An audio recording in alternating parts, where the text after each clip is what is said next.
High above the quiet village of Linton Hollow, where old maple trees whispered secrets to the wind and tiny mushrooms glowed blue at night, a whole world existed that humans rarely noticed. This was the hidden realm of the miniature elemental dragons, magical creatures no bigger than a child's hand, each one born from a piece of nature itself. Some came from crystals, some from raindrops, some from sun-baked clay or the spark of lightning. But two of the tiniest dragons in all the land were about to begin a journey bigger than any human could imagine. Their names were Pip and Grit. Pip the Leaf Dragon. Pip was a bright spring-green leaf dragon with wings shaped like tiny oak leaves. He smelled faintly of fresh-cut grass, and when he flew, he left behind a trail of floating petals that gently drifted to the ground. His scales shimmered like dew on a morning leaf. Pip's home was inside the curled cup of an enormous sunflower growing near the center of Linton Hollow's meadow. Because he was so small, no longer than a thumb, he slept inside a perfect flower bed that opened with the sun and closed at dusk. He loved wind, he loved soft breezes, but most of all, he loved exploring every corner of the meadow, which to tiny dragons felt like an entire continent. Still, Pip dreamed of seeing even more. "Someday," he whispered to the sunflower petals each night, "I'll fly beyond the meadow line. I'll see the stone hills, the crystal creek, and maybe even the copperwood forest." The sunflower never replied, but its leaves curled protectively around him as if wishing him safe journeys to come. Grit the Granite Rock Dragon. Deep beneath the earth, inside a cool crack of the stone hills, lived Grit, the smallest granite rock dragon ever recorded. Grit had pebble-gray scales, spotted with flecks of silver that sparkled under moonlight. His back was bumpy like weathered stone, and when he walked, he made a gentle crunch-crunch sound. His wings were tiny, sturdy plates that resembled the slices of granite he was born from. Grit was calm, quiet, thoughtful, but he held one secret wish in his rough little heart. He wanted a friend. The stone hills were peaceful, but lonely. All the larger rock dragons slept most of the day and rarely played. Grit longed for someone small like him, someone who loved adventure, someone who could keep up with his tiny steps and share the stories hidden in every grain of stone. Every evening he would climb to the top of the smallest hill, curl his tail around a pebble, and watch the meadow sway in the distance. "Maybe," he whispered, "maybe someone out there is looking for a friend too." The wind that changed everything. The great summer winds arrived earlier than usual that year. They swept across Linton Hollow with playful energy, bending tall grass and sending flower seeds twirling through the sky. Pip loved it. "This is perfect flying weather," he chirped, leaping from his sunflower perch. The wind caught his leafy wings, carrying him higher and higher until he could see far across the meadow line. He gasped. There, glowing in the distance, were the shimmering stone hills. "They're real," Pip whispered, "and so close." He didn't plan to fly far, but the wind had other ideas. A powerful gust swooshed beneath him, spinning him in a spiral and tossing him across the meadow like a drifting leaf. "Why, slow down," Pip yelped. But the wind whooshed louder and harder, sweeping him over flowers, grass, logs, and finally toward the stone hills. When leaf meets granite, Grit was sitting at his favorite hilltop spot, watching small pebbles roll down the slope, when something bright green zipped through the air. Tump! Pip crashed right into Grit's forehead. "Whoa!" Pip squeaked, shaking off the dizziness.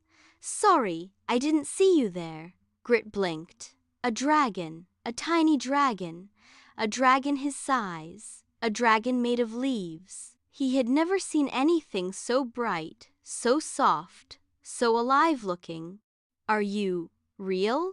Grit asked. Pip laughed. "Of course I'm real. I'm Pip." He brushed dirt from his leafy wings. "And I'm lost." Grit's little stone heart practically sparkled. A dragon, a friend, right here. Well, Grit said shyly, you're not hurt, are you? Pip shook his head. Nope, just a bit spun around. Grit smiled just a tiny curve of his rocky lips. Pip smiled back wide and bright like sunlight on fresh leaves. At that moment, something magical and rare occurred in dragon lore.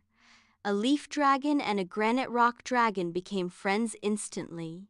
Exploring the stone hills, Grit became Pip's guide. This way, Grit said proudly, leading him into the winding rock paths. Watch your wings in the tight spaces, and don't step on the shiny specks, they're slippery. Pip fluttered and followed, marveling at everything. Granite caves, stone arches, crystals growing from cracks like frozen rainbows. This place is beautiful, Pip said. Your home feels ancient and strong. Grit puffed out his chest. Stone remembers everything. He taught Pip the rhythm of the earth, the deep hum that vibrated through the granite. Pip taught Grit the sounds of the wind, the whispers that curled around leaves and carried stories between treetops. Each shared something the other never knew existed. They explored every corner of the stone hills until the sky began fading crimson. I should get back to my sunflower, Pip said sadly. Grit looked down. Will you visit again? Pip didn't hesitate. Tomorrow, and the next day too. Grit's entire face lit up like a polished gem. Trouble in the meadow. The next morning, Pip wasn't at his sunflower. He wasn't anywhere. Grit searched the stone hills, calling his name. Pip, Pip, where are you? Nothing. He hurried toward the meadow line, his tiny granite feet crunching rapidly. When he reached the meadow, his stone heart nearly cracked. The wind had knocked down many of the sunflowers. Their stems lay bent and broken across the grass. Pip's home was crushed, and there caught under a fallen leaf was Pip himself, struggling to wiggle free. Grit, he called weakly. I can't move. Grit rushed forward without fear. He braced his sturdy granite body under the heavy leaf and pushed, his stone scales scraping the ground. He pushed harder. Harder, even harder.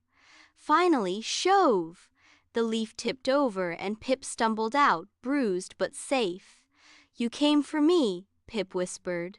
Always, Grit replied. The storm of elements. But the danger wasn't over.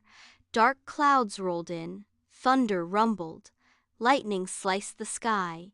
Miniature dragons avoided storms. They were too small for strong winds and heavy rain. Even a raindrop could knock them over. We need shelter, Pip shouted. Grit pointed. There, the maple root tunnel. They sprinted across the meadow as giant raindrops splattered around them. Pip's leaf wings became heavy with water. Grit's stone feet slipped on mud. Lightning flashed a bright white streak. Thunder cracked, shaking the ground. We're almost there, Pip cried. But a strong gust lifted Pip right off his feet. Grit! He shouted as he tumbled through the air. Grit leaped and caught Pip's tail in his little stone jaws, yanking him back to the ground. They dove under the maple root tunnel just as the storm struck with full force. The earth trembled, rain drummed like 1,000 drums. Wind howled through branches. Inside the tunnel, Pip shivered. His wings were torn. His leaf scales had curled. I don't like storms, he whispered. Grit lay beside him. You're not alone. A friendship forged by nature. The storm lasted all night. But inside the root tunnel, something wonderful happened. Pip leaned against Grit's warm granite side. Grit wrapped his tail gently around Pip's. They shared stories about the meadow, the caves, the sky, the stone, the wind, the earth. As dawn arrived, the storm faded, leaving a glowing rainbow over Linton Hollow. Pip stepped outside, stretching his wings. I never want to go through something like that alone. Grit nodded. Then you never will. They looked into each other's eyes, leaf green and storm gray, and something unbreakable formed between them. A bond, a promise, a friendship stronger than stone and softer than leaves. The Great Meadow Expedition. When Pip recovered, the two friends set off together, this time by choice. They explored every corner of Linton Hollow. The blossom fields, where petals the size of blankets drifted like gentle snow. Crystal Creek, where water dragons danced on bubbles. The fern maze, where leaf dragons exchanged stories through rustling fronds. The Pebble Ridge, where Grit met other tiny rock dragons who admired his bravery. The Glowfly Caverns, where tiny lights made the walls sparkle like stars. Everywhere they went, dragons whispered, "Have you heard of them? The Leaf and the Granite? The tiny dragons who survived the great storm together?" Some called them the twin elements. Some called them the meadow guardians. Some simply called them brave. But Pip and Grit didn't care much for titles. They cared about each other and the wonders around them. Where leaves meet stone. One evening, while sitting atop a warm rock overlooking the entire meadow, Pip sighed happily. "You know," he said, "I crashed into your head the first time we met." Grit chuckled, sounding like little pebbles clicking together. "And you've been crashing into my life ever since." They laughed. The sun dipped low, painting the world gold. The meadow swayed like an ocean of green. The stone hills glowed with sunset colors. Everything felt peaceful. Everything felt right. "You're my best friend," Pip said softly. "You're mine too," Grit answered. And from that day forward, wherever Pip went, Grit followed. Wherever Grit went, Pip flew beside him. Two tiny dragons, one made of leaves, one made of stone, bound by adventure, guided by curiosity, protected by friendship, and always, always ready for the next journey. The end, but also the beginning. More miniature dragon adventures await.